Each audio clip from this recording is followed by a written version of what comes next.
All right, Coach Frye, it's conference championship weekend indoors for you guys. One of the highlights of the season, an opportunity to really leave your mark for every single one of these student athletes, an opportunity to win conference glory, to really make their name in the University of South Carolina record books. Before we talk about that meet, though, one student athlete you've got who's already making things happen and had a big honor this week, your man TT in the 200. Not only is he fast on the track, but he's also a star in the classroom. He was named SEC Indoor Track and Field Scholar Athlete of the Year on Wednesday. I know that's a great honor for him, great honor for your entire program. It really shows what kind of student athlete he is, that he can win that award in a conference as prestigious as the SEC. Yeah, that's a round of applause. I mean, that's what we aspire to be, is student athlete. TT is a bright young man with aspirations to run in the Olympics and World Championships. And he took a break from running out of high school to do a degree in South Africa to become a pilot. And so when he came to school here, his major goal was to see could he compete on a national level. And then could he do well enough at the same time as taking class. And so he has not had a grade point any semester since he's been here that's been less than a 3.5. But then he had to have the great athletic performance. In this league here, everybody in track and field is an elite level athlete. The ones that score in this league are as good as anybody in the conference, in the country. And so his goals early on were not the classroom. It was, can he become the athlete that can get the recognition for his student part? And then, the last few semesters have been 4.0 semesters and going into his senior year. He was a little disappointed last semester, 3.9. It's getting a little tougher. But I'm pleased that we have numbers of students that have won Student Athlete of the Year at Carolina. We have kids who've been All-American and national champions that are doctors. So he fits in a legacy of a continuance of the student athlete, track student athlete at the University of South Carolina. So I'm proud of him. Now it ups the ladder. And a sprint student athlete. It's a lot of profiles. Amberly Nesbitt was, who's a doctor, who was a national champion, was also a sprinter who's a student athlete of the year. And so these are things that people need to know about, kids need to know about. An example of this week of having this movie that comes out that kids get images of themselves by going to the Black Panther movie. We have our heroes in our own community and our own kids at the University of South Carolina. Let's talk about the athletic side of things, where TT is the favorite in the 200. He's got the fastest time in the conference. He's got the fastest non-altitude time in the entire nation heading into this week. That's a new role for him. He's always been near the top and in the top 8 and a finalist several times, but he's never entered a conference meet or a national meet as the favorite. So what's the approach going to be for him this week? Approach is that TT is health, and his mindset has been to win a conference championship and to go on and contend for a national title. His workouts have been excellent. He had a little ankle problem going at Clemson, so we didn't run there. That was an opportunity. But then last week he ran 14.7 for a 150, which is really, really fast. That's a 19-second, near 19-second run in a practice run, and he had 3 of those, and all of those were under 15. It's 15.7, and all of those runs were under 15.7. So he ran 14.75, and then he came back and ran a 15.1. And 15 minutes later at 15.5. And so within 45 minutes, he was all running under 20.5 for all of those runs. So we were quite pleased with those efforts. And so it gives him confidence to be able to do that. So I think he's prepared for this meet. Now he just has to get out of his way. You got a trio of guys off the top of my head who maybe are not necessarily favorites in their events, but are certainly capable of winning, but all come in right outside or right on the cut line of that NCAA top 16, whether it's Otis in the 800, you got Ty, who I know is 15th right now in the high jump, Jan, who's just sitting outside a couple inches outside of NCAA range in the long jump. Those guys have, Ty at least is in the field at the moment, but probably needs to go a little bit higher to stay there. Otis just a shade out. Jan just a shade out. What do those guys have to do to get that last 1 or 2% to earn that NCAA championship berth this week? I mean, really, our goal is to be a top 5 finisher as an athlete at the SEC championship. So if Ty is 5th place, then things like that will take care of himself. Be a competitor. Compete. The SEC will take you to the NC2A. I very few times have I seen a top 5 finisher in any event. That's the same as it is with Otis. Be top 5. If you're number 4, you look at the clock, you can be happy. And if you're number 3, there's almost a guarantee. So they know, and that's our goals, is to get to the NCAA championships by way of the SEC championships. Moving our team up. They understand they're got to be a team player, so they're not competing for themselves. They're competing for Carolina. And so if you're a top 5 finisher, and we've got 7 top 5 finishers and a guy that can be 1 or 2 in the conference, then we can finish higher than we finished last year. And those are things that we talk about. How do we exceed the team before us? Well, your champions are champions on doing their best on the day that the best is required. Being your best when it's the first meet of the season or when the best wasn't required because somebody was there that jumped 20 feet and it was no pressure on you and you could jump 26 feet.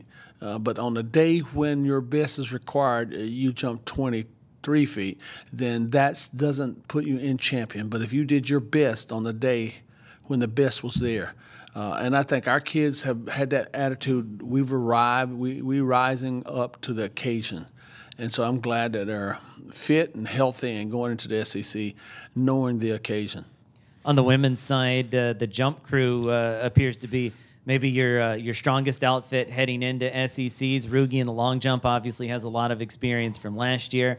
Hanifa has done very well in her first season with the program in the triple jump, and then she and Jordan Fields and Lisa have all been fantastic in the high jump. All 3 of those, I got to think, are candidates to not only stand on the podium, but maybe hoist the trophy at the end of the meet. That crew, I know, really feeds off of each other, and they're really looking to carry each other to some big finishes this weekend.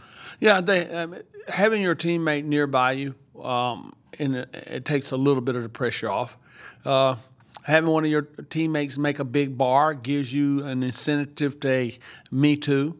And I think that carries them in meets. This will only be the second meet when all 3 of those have been competing, but Jordan will be coming off a heptathlon. Mm-hmm. The triple jump is going on at the same time as the high jump is going on for Hanifa. So the freshest one is Lisa.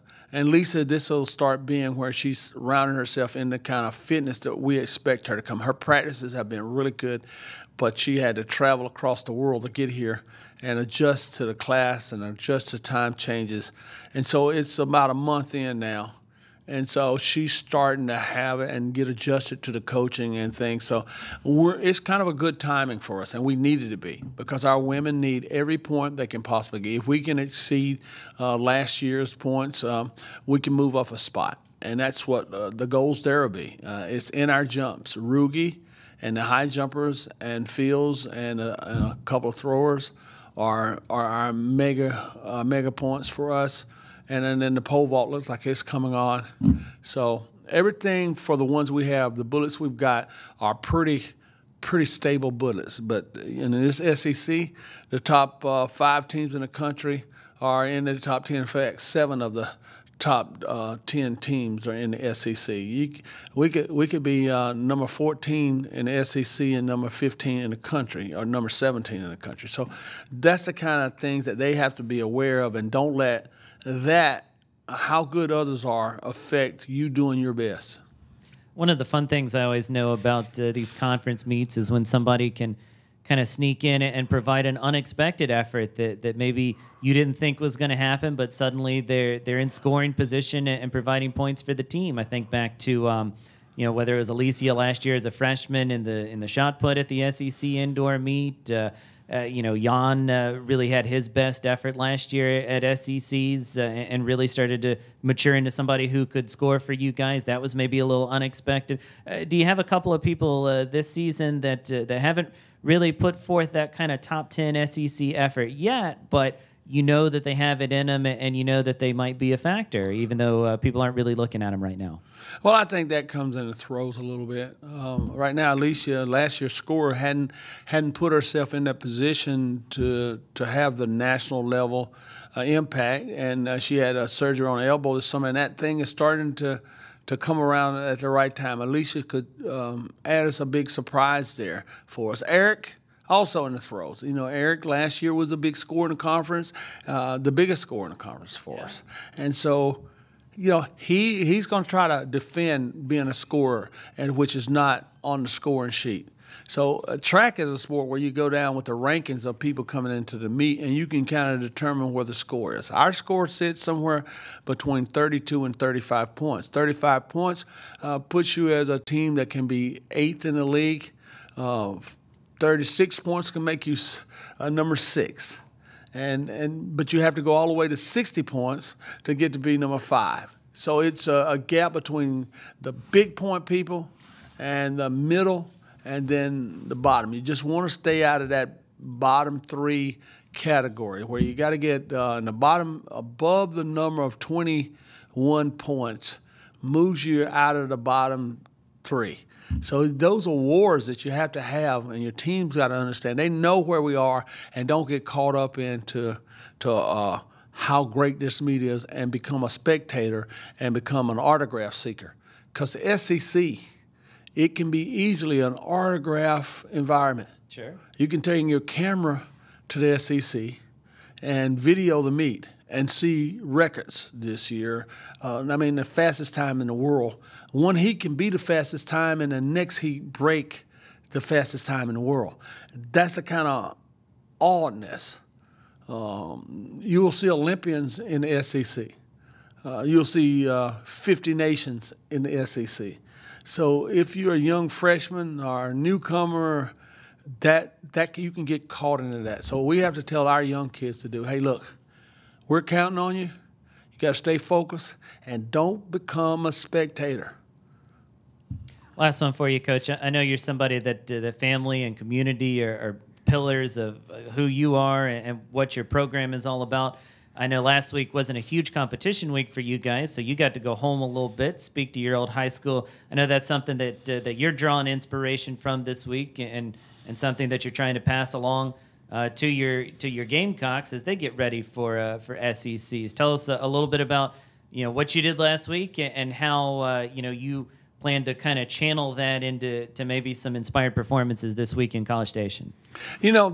It was a surprising point. On Sunday, I went to my home church, Frye's Chapel Church, and they didn't know I was coming. So someone was singing a song about coming home, and it was a religious song. We were singing it, and it was amazing for me to motivate me for the next day.